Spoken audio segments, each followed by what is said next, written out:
And the other thing is, it's why we call ourselves advisors. Advising is really coach plus consulting. Consulting is we're going to go in and do some work on your behalf. Advisory is we're going to help design the plan for the consulting. But now we're going to teach you as the owner how to implement it through you and your team so it sustains beyond us. Welcome to a brand new episode of the M&A Mastermind Podcast presented by Cornerstone International Alliance. I'm your host, Nick Olson. On this show, I get the opportunity to talk with the brightest minds in lower middle market M&A. Together, we discuss industry intelligence, deal management, shared successes, specialized expertise, and much more. If you serve the small to medium-sized business owner, this show will offer you tactics and insights you can use and implement now to become a master in M&A. Hey everybody, welcome to a brand new episode of the M&A Mastermind Podcast. My guest today operated as an entrepreneur and business owner stemming from paper routes as a kid to scaling a home service franchise to over 100 franchisees and 600 employees in his 20s. In 2013, he founded Cultivate Advisors, a firm that collaborates with thousands of business owners to facilitate their owner-led scaling initiatives. They have achieved recognition on the top 5,000 list of fastest growing companies for the past 7 years. He met his wife on a blind date after being set up by one of his first clients of Cultivate Advisors, and they have two amazing kids. Please welcome my guest today, Casey Clark. Casey, welcome to the show. How are you doing today? Doing great, Nick. Thanks for having me. I love that story. You met your wife from one of your first ever clients at Cultivate. Yeah, now my brother-in-law, right?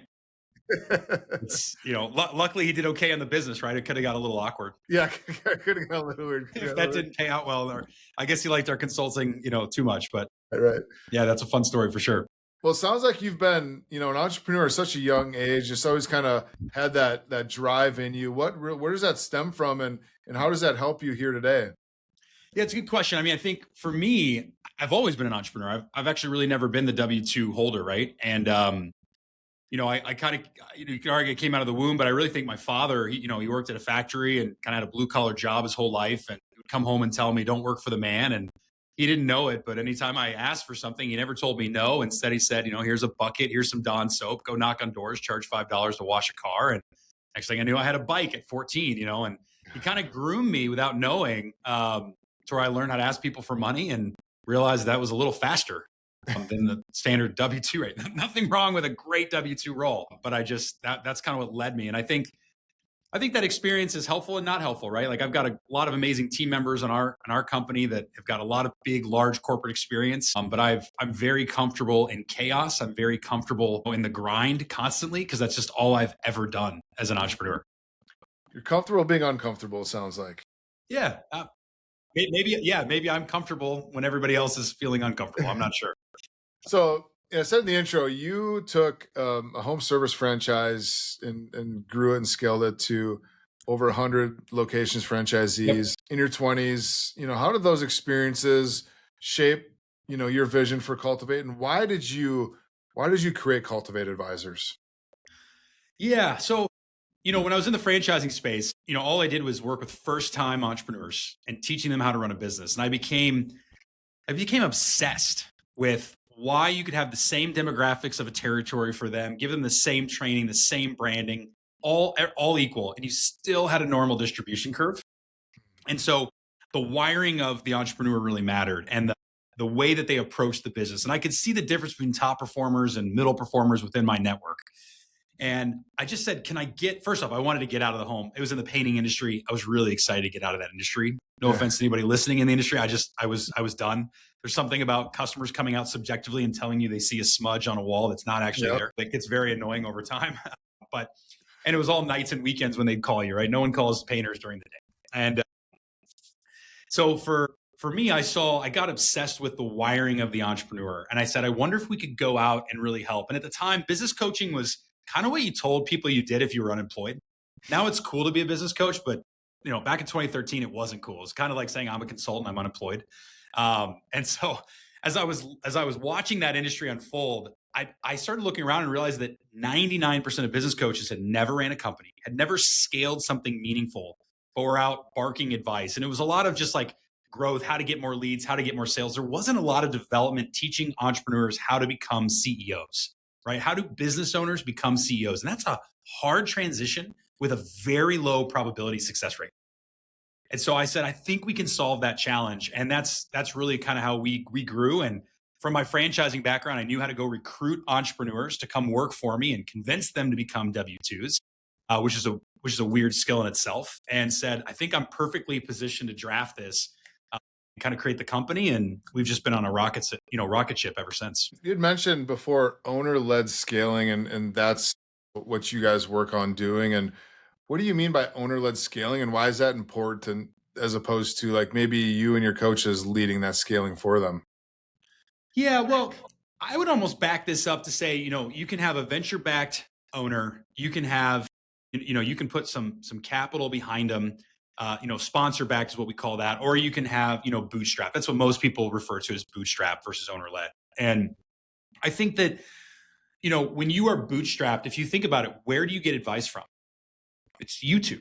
It's you're on your own, or you're going to sign up for the world's best program that somebody's going to sell you for, and supposedly you're going to spit out and be completely different. And it's just not true. Like, the reality is not true. What you need somebody to come alongside you in a one-on-one capacity. So you need that advisory, but instead of us doing it for them, we're teaching them how to fish, right? Just back to that standard analogy, like, the owner is going to be so much more successful. And because we do everything through enterprise value, right? Everything we work through is through the value of the company. We're able to clearly articulate our ROI. More importantly, help the owner build confidence of making decisions based on data versus gut and instincts. Not that their gut and instincts is wrong. In fact, majority of the time they align up, but there's not a for sure way of knowing that unless you start to bring in what I consider like the most holistic metric, which is enterprise value. So I really think about owner-led companies of going, when you go get money raised and you become sponsor backed, you naturally kind of receive that advisory. There's no one that's really getting that dedicated focus unless you build the board. But then even again, you're still giving up equity. So how do you maintain that equity as an owner-led business, but also get this advisory you need? So we came up with this model that said, we're going to become that advisor for you, but it's just going to be on an ongoing retainer model, which means we've got to keep delivering to stick around versus we just earned equity and that we maybe didn't really fully earn long-term. Yeah, it sounds like you mentioned you're teaching the business owner to fish and not, kind of feed them for life kind of mentality, how that saying goes, Yep. right? So really are you getting the business owner like into the weeds of the business and kind of getting their hands dirty and understanding the whole thing to get them to that owner-led model of, leading by example, I would imagine. Well, it's interesting you say that, Nick. It's a spectrum, right? Because you can have people that are absolutely completely on the macro. They're the visionary. They don't know how to get in the weeds. They don't know how to get in the details. And yeah, a lot of us is teaching them how to look at the micros versus the macro. But I would argue there's actually just as many, if not more, people that are down in the weeds, completely trying to control everything, way too much dependency on them. And we actually have to teach them how to let go and release and actually zoom back out into the macro and run as a CEO, not the general manager who wants to control every interaction, which is, I would argue 75 to 80% of owner-led businesses, right, that are bootstrapping because they started the company. So they were on the ground floor of all different aspects. So how do you help them make that transition? That's a hard transition. Yeah. It is very challenging. And not everybody's built to do both. It's why you see so many fail when they start to get to that 1 or 5 million in revenue. I forget the percentages, but it's crazy how much it drops in terms of the numbers that get to those levels. Right. And you talk about, owner dependency and, we talked offline about just the things that you guys are working on with these business owners, and that dependency is something that's very important because if they are super dependent on the owner, then value could be affected.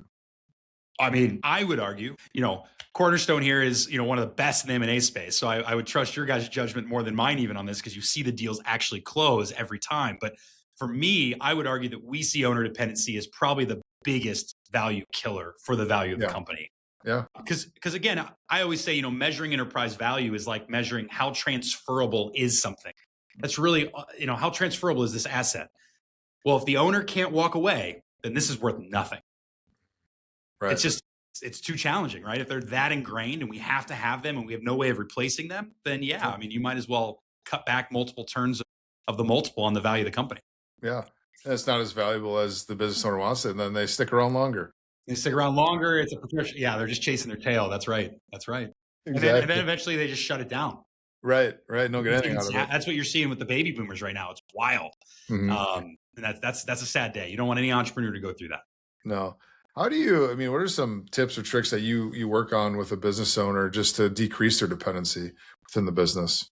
Yeah, I mean, I think a lot of it starts, there's a couple things that hit me initially when you asked that. Like, one is that do they actually understand what matters the most about the business, right? I think so often most owners are focused on all the wrong things. So we have this mentality called a propeller. The idea is like the financials are your engine, and then every business is built on either growth or capacity, one or the other. If you really look at every entrepreneur, there's some type of wiring where they prefer the capacity side. So think like leadership and recruiting side of the business, or it's the growth side. They're really good at the sales and marketing. Rarely have I met an entrepreneur who's good at both. Very rarely, right? And so as you see them navigate the business, what happens is that they don't understand that it's a teeter-totter. And so often what happens is when your growth is good, you have a capacity issue. When your capacity is good, you have a growth issue. Rarely do you get like perfect symmetry, right? Where they're just flowing. And that's where you get this ongoing conversation of ops and sales mad at each other, right? It's kind of the same thing that creates that. So once an owner starts to understand that and starts to build a leadership and executive team around them away from their strengths and actually tied out, in respecting this growth versus capacity analysis, you start to see things, this propeller start to spin really, really fast. The last piece of the propeller is the productivity. So that's the encasement of the propeller, which we call productivity. Think of, automation, guardrails, tech enablement, systemization. Yep. Think of it, we're all going down the highway with the team. They're taking a sharp turn on Highway 1 in California. Do we have the guardrails that forces all the customers and all the team members to stay inside that highway so we can go faster for bigger scale? Once an owner starts to understand that, they get pretty excited. And that's when we start helping them implement automation, guardrails, technology enablement. We start helping them build out leadership teams. We start working on leadership development. And then that financial engine, most just don't have enough cash in the bank. Most have no idea, how the financials work, how the pricing works, how the margin works, not for their current place, but more importantly, what they're going to need at scale, because they have to start operating now financially as if they're going to get there. So if they have the right pricing structure to maintain, the right gross margins. So those are some of the core key ones that hit me right away that I see owners need a lot of support on as they're trying to navigate value acceleration. How do you identify just, when you're working with a business owner, how do you identify whether they're over dependent on the business owner, or what are some things you're looking at, or how's that conversation typically go? Yeah, well, we've got like this 15-minute assessment that an owner will fill out. They'll answer these 24 value drivers that we've identified that kind of, it gives us although it's a self-identification, and let's be honest, most entrepreneurs are egotistical and maybe a little less introspective. So they'll answer a little high, but we can read between the lines pretty quickly. And then when we start to work with them, we're digging in and looking at those drivers. And we've seen thousands and thousands of entrepreneurs that we've worked one-on-one with. We can read a book pretty quickly, when we get in the door. And so what we find is that most people will go towards one or two areas of the business as an absolute strength, like just they're fantastic at it. And then you would think they're focused on their weaknesses, right? The one or two areas that they're focused on is the weaknesses. Opposite. Most entrepreneurs, again, stereotypical here, but most treat them as black holes. They try to run the business without them. So for us, it's pretty easy. Whatever they're talking about is they think the issue is probably not the issue. That's been our experience. So it's like a mechanic, right? You got to bring your car in. You can't just go to the mechanic and say, hey, can you fix my car? Just look at it. Tell me. Like, no, we got to look under the hood. You have to let somebody in it, because we're all past entrepreneurs at Cultivate, because we've all scaled and sold and exited companies ourselves. We're going to be able to call BS very quickly. Well, you just mentioned, entrepreneurs, past business owners. What does the DNA of a Cultivate Advisor look like? And how has that been so beneficial for you guys working with these business owners? Yeah, it's a great question. The biggest question I get asked on like podcasts like this all the time is like, Casey, you have this crazy franchise experience. Why didn't you just build a franchise in this space? Well, and no disrespect to other franchise systems in this space, like nothing about that at all. But my findings has been, it's been really hard to quality control, very hard to quality control. So we had to go the W-2 route. And that made it really challenging for us, because we only want entrepreneurs. You cannot work for us if you have not ran and scaled an organization. If you don't have that experience, you don't work at this organization. That's just how we operate. And so all of our advisors, there's a certain criteria of revenue, but we do match companies with our advisors that have different levels of experience based on where they are. We also, no business advisor, anybody that tries to tell you a business coach and a business advisor is all knowing is full of it. Like, it's impossible. No owner can be great at all areas of the business. That's why you have to build a team. That's why we believe you shouldn't be a solopreneur coach. Like, you need to have a team. So we have experts that were killer in their business at financials or on the sales and marketing side or the leadership recruiting or the productivity tech enablement side of the business, right? Well, we will pass our clients around, or we will bring in experts from our team to solve specific issues with those folks, because we don't believe everybody can master everything. Otherwise, again, like the saying, you have nothing. And so that's really been the way we've been able to master this with the right DNA, is so we bring in kind of cohorts of advisors. They've all had this experience, but then we're pinpointing the expertise, and we're just making sure we stay well-rounded in terms of our expertise level across the businesses. Yeah, kind of a holistic approach where you understand your strengths, but bring in help to fill those gaps. And ultimately, the client's going to benefit from that holistic approach. You got it. And the other thing is, it's why we call ourselves advisors. Like, we don't call ourselves a business coach. We don't call ourselves a business consultant. Advising is really coach plus consulting, because a coach, your job as a coach is to, and there's appropriate times for this. You're asking questions. You're getting them to come to the solution. Consulting is, we're going to go in and do some work on your behalf to move the needle on a specific initiative, widget, whatever it might be. Well, advisory is, we're going to help design the plan for the consulting, but now we're going to teach you as the owner how to implement it through you and your team so it sustains beyond us. And it is an important differentiation, although small. It makes a massive difference in terms of why I think we keep having the success rate we have with companies that work alongside us. This episode of the M&A Mastermind podcast is powered by Cornerstone International Alliance, where leading M&A firms come together. As part of this international network, you get access to global opportunities, over 200 M&A experts, enhanced collaboration and knowledge sharing, and some of the best M&A tools and resources available, all to help you take your firm to the next level. Ready to join this exclusive network? Visit cornerstoneia.com/new member today. We had talked offline about just the importance of doing this value acceleration before a sale, before getting introduced to an investment banker, an M&A advisor. Why do you think that's so important to have that done beforehand, to get them ready to sell? Well, the short answer is everybody makes more money. No, more money's good. Let's just cut through it, right? I mean, at the end of the day, the fastest way to grow, your average size as an M&A, if you're a broker, investment banker listening in, right? Like, the reality is, you make a lot more money when the company is going to sell for a higher value, because most everybody's making a percentage basis of some kind. But I would say the owner themselves, right? If they're a year, 2 years out from a sale, we may not be appropriate at that point. Like, the kind of work we're doing is going to take a long period of time to make changes. And great investment bankers, great brokers can advise on customer concentration, try to remove some dependency, help them get SOPs documented. There's a few like peripheral things you can do very quickly. But to really change behavior of the owner, or to reshift an entire org structure, or to drive in, some type of go to market that's way more flexible and scalable, which is going to be required for those upper echelon multiples, that takes time and energy. So what we say is, we wish every business owner would build their business with enterprise value in mind from start to finish. So wherever they're at in that journey, even if they don't think they want to sell, they should work with people like us, because when they are ready to sell, we will make sure it's the top end of the market based on their size and based on their industry. And the piece that is always alarming to me is when a business owner will tell me, I never want to sell this. And I'm just shocked, because I go, well, at some point you're going to die. So it is going to go, at some point it's going to sell. And they're like, oh, I'm going to pass it down to my family. Yeah, that's considered a sale. Like, there's a transition that has happened. You've chose to create a family generational business and sell through that lens. And so I think most owners really struggle with that. And I think we try to bring that, full front. So we love working with investment bankers, M&A providers, because we're like building the farm team, right? We're your no pile. When you go in and start looking at people and they're not ready yet, or, they're not qualified for your EBITDA minimums or whatever you need to be able to take them to market for your type of customer base that you're niched in on, we monetize your no pile. You bring them to us, we build your farm team. And then when they are ready, or they do hit, we bring them right back to you. So it's this really amazing kind of free partnership model that exists where everybody wins.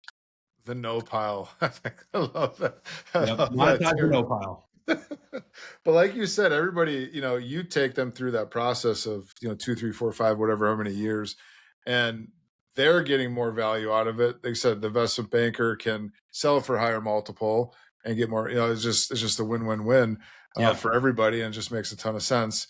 Well, sorry, I just have to share this. Most people view enterprise value as just a financial transaction that I was going happens to when ask you about, you keep saying enterprise value is the main metric. Dive into that a little bit more. Yeah, it's really important, right? So I think most people probably listening in, if you're a business coach or you're an M&A expert or whatever, you probably have a sense of what enterprise value is. But the simplest way is just, hey, it's the value of the company.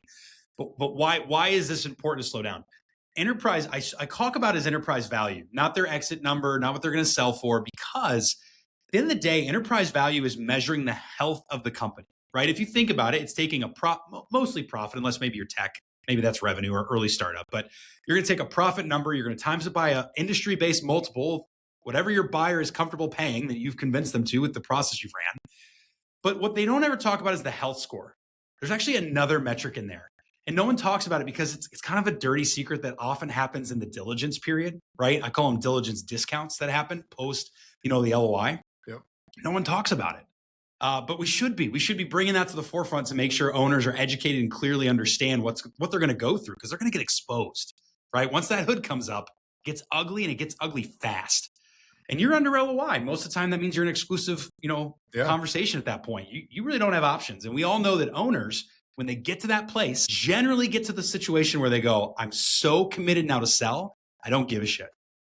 I just don't care anymore.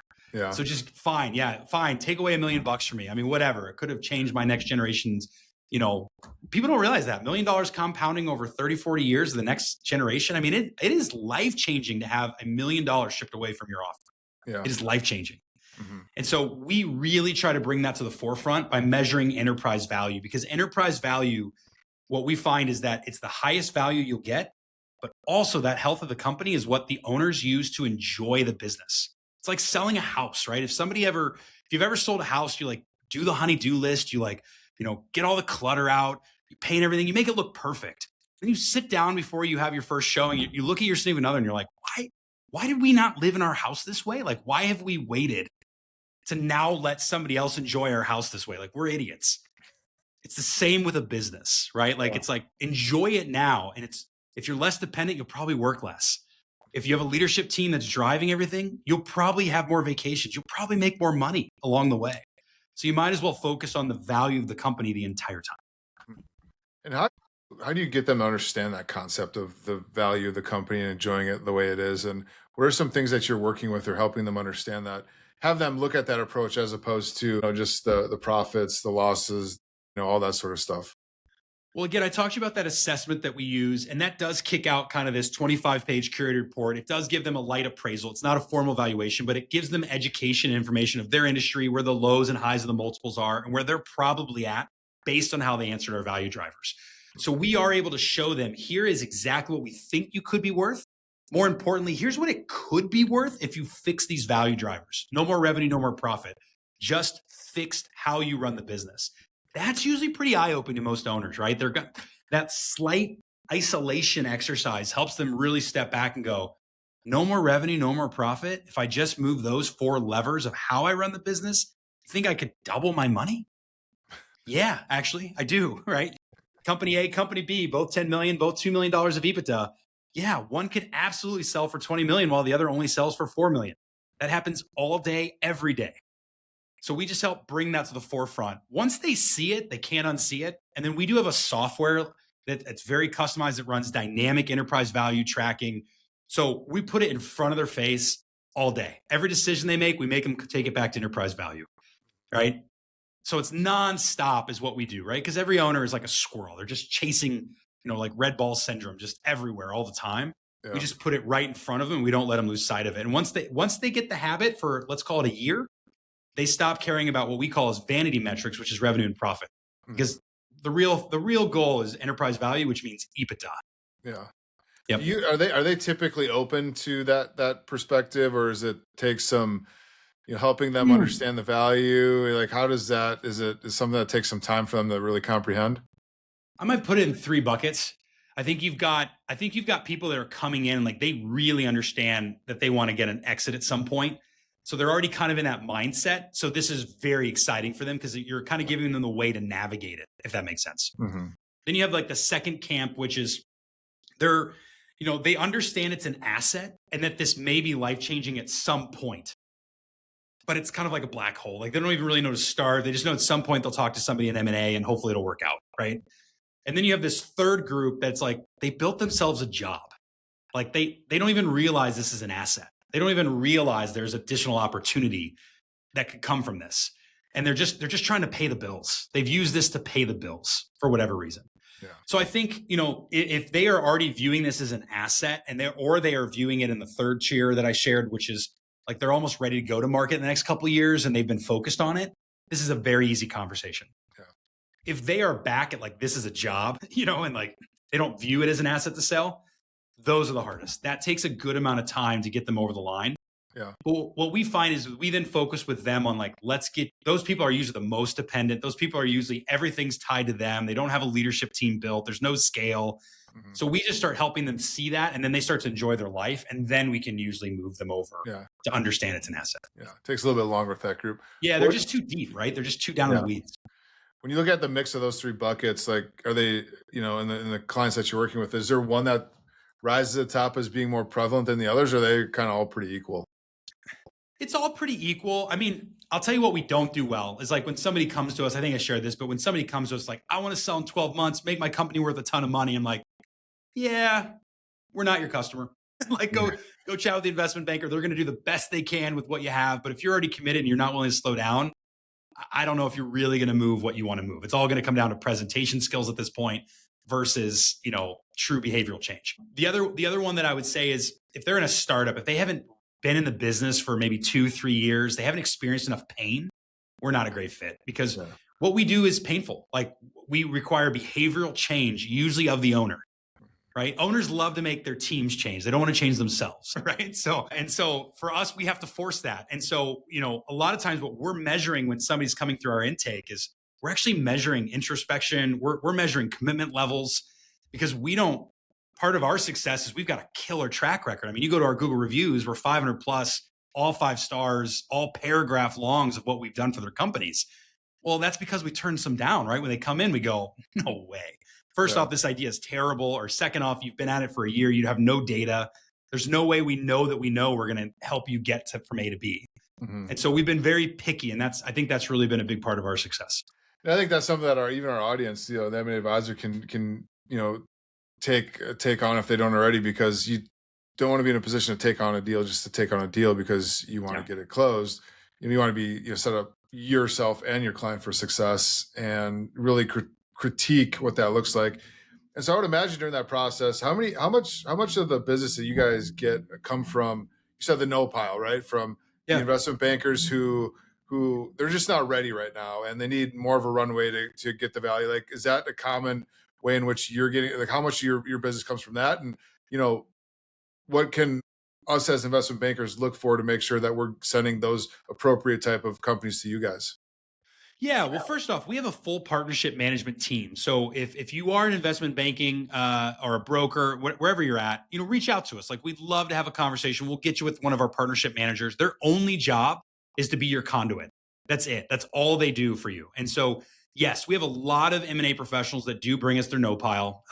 It works very well because we usually speed up liquidity events, right? Most brokers, most of them have some type of outreach program trying to get people in the door. Have you ever thought about selling? Have you ever thought about doing X, Y, and Z? I know it's great to have a business off referrals, but most still have some type of outreach program. And in that outreach, you're going to get a lot of crap, right? And as you're talking to people, hopefully you can take, the top 2, 3, 5% of responses and get them into a process with yourself. But there's going to probably be 20 to 30% where you can tell there's potential, but they're not ready for you yet. Now, you can sit there and spend a ton of time doing these nurturing calls and trying to stay involved and, try to show them that you really care and it's not just a transaction. These are all things that everybody's trying to do. Very few do it well, in my experience. And so instead, you get to give them a gift and say, hey, now that we've chatted, I'm not the right provider for you. The best provider is actually a value acceleration or a business advisor. Have you ever met with one before? No. Okay, well, any good, talented business advisor is going to do a very thorough deep dive for them at no cost. Like we go in deep with the company to really figure out the details and lay out a strategic roadmap. So the nice thing is, even if they don't sign up with us, we make the broker and the M&A professional look amazing because they didn't have to spend their time, but they still gave next steps for the owner. And then as we start to work on it, we start speeding up liquidity event because it's like when you buy a new car, you just keep seeing your same damn car everywhere on the road, Right. but you never saw it before, right? It's the same thing. When we put enterprise value in front of them, we start getting them focused on the exit. All of a sudden, like everybody's reaching out to me. They want to buy from me. I think I want to re-engage with my broker now. Like I've made some good changes, and they may have given us a 10-year horizon, and now it's 2 years is all it's been, and they're ready to go to market. And so we speed up liquidity, but more importantly, we do the work that really M&A and investment bankers don't need to do to try to nurture. Let us be that farm team. So I would just say, as long as the company is over $1 million of revenue, it's interesting to us. If it's less than that, then you're giving them to somebody that you're putting them in a house they can't afford. Yeah. People spend, anywhere from $30,000 to $40,000 a year with us. We're a $500 to $600 bill rate per hour. We're spending 4 to 6 hours a month with each person. They can't take more than that. Like They can't implement any faster than that. And so it's a nice low offering that helps speed all of this up for all parties. And you had mentioned before a software program that you guys have that I think, correct me if I'm wrong, is something that all your coaches use and Yep. is proprietary. Like, talk to us about that and what advantage that plays for your coaches and your clients. Yeah, well, first off, just so everybody knows, we license that out to any and all value accelerators, exit plannings. We even have M&A professionals that use it to manage their portfolio of companies, private equity, all the above. But it's called Propel. So you can look it up. If you go to propelyourbusiness.com, so PROPEL, yourbusiness.com, you can learn more about the software and get a visual of kind of what it is. But what makes it really special is it is pulling enterprise value. It's pulling all of the goals and metrics, those critical numbers that have to be tracked. It integrates with QuickBooks and everything to pull all the data in for you.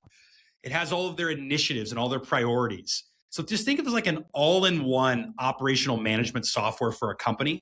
But then we've built this back-end view where you can roll up all the data. You have the ability to push custom fields and mandate them to get filled out by the companies in your portfolio.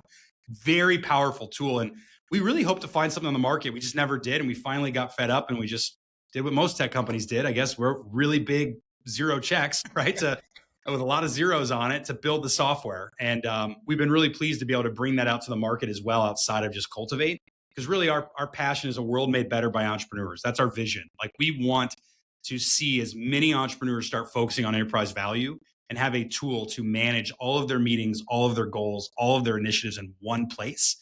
And it tracks enterprise value and kicks out a report that shows everything they've worked on. Think of like selling a car and being able to show the oil changes and all of them, everything you've ever done to the car. Well, this shows you everything you've ever done to the business. And it's a great tool when they go to market and sell with the M&A professional. Casey, this has been amazing. I would say, what are the top 3 takeaways that our listeners need to know about the great work that you guys are doing and where they can better serve their clients to make sure that they're engaged with you, at the appropriate time and for the right reasons? What are the top couple of takeaways that you think our listeners need to know about our conversation here today? Yeah, I mean, maybe I segment that question a little bit based on who's listening. Like if you are a business owner or somebody that's interested in this space, like absolutely check us out at cultivateadvisors.com. If you run $1 million plus business of revenue, we'd love to have a conversation with you. No hard sell. Let us sit down, give you a thorough deep dive, and we'll give you a roadmap. When else can you have somebody who's ran a company, sold it, and it exited, just come in and give you third-party perspective? Worst case, just steal it from us and go implement it yourself if you're that talented. Second one is going to be if you are a business coach or exit planner in that space of value acceleration, go to propelyourbusiness.com. Like check out this software. We'd love to have a conversation with you. You're allowed to bring all the companies in and manage it. We become alongside you as a tech partner. It's a fantastic relationship. I guarantee you I can help you charge more, extend your lifetime value of every client you work with. More importantly, I'll give you the tools that'll help you prospect and get more leads faster, because that's really what we've unlocked at Cultivate. And then lastly, if you're more on the M&A side and advisory, investment banker side, reach out at cultivateadvisors.com. We'll get you with one of our partnership managers. And what I would encourage you to think about is, would you like to build a farm team? That's the big takeaway. Would you like to monetize that no pile and have that farm team come back to you? You're going to lift your head up in 2 or 3 years and be really thankful that you did. because it's nice to get out of the grind and not be chasing deals, because you have so many people planning to come back to you because you kept them in that farm team for so long. Yeah. That's great advice and 3 great ways to work with Cultivate. So make sure to check them out at cultivateadvisors.com and Yourbusiness.com. propelyourbusiness.com. We'll put it in the show notes. Click on the link, check them out, and connect with Casey and their great team over at Cultivate Advisors. And make sure to check out all their great offerings and how they can help you better serve your business or your clients the right way. Casey, thank you so much for joining today. I loved and thoroughly enjoyed the conversation. Make sure to like, share, and comment on this episode. You can find all of our episodes at cornerstoneia.com/podcast. Make sure to subscribe to our YouTube channel, get notifications on every time a brand new episode airs every Thursday morning. Definitely check this one out and make sure to write comments on how this episode benefited you, or maybe your 1 or 2 takeaways from our conversation here today with Casey. Until next time, everybody, take care. Thank you for joining us on this episode of the M&A Mastermind Podcast, and a special thank you to our presenting sponsor, Cornerstone International Alliance. If you enjoyed today's discussion, don't forget to like, share, and comment. We'd love to hear your thoughts. Make sure you hit that subscribe button so you never miss an episode. We'll be back next week with more insights, strategies, and real-life experiences to help you take your M&A game to the next level.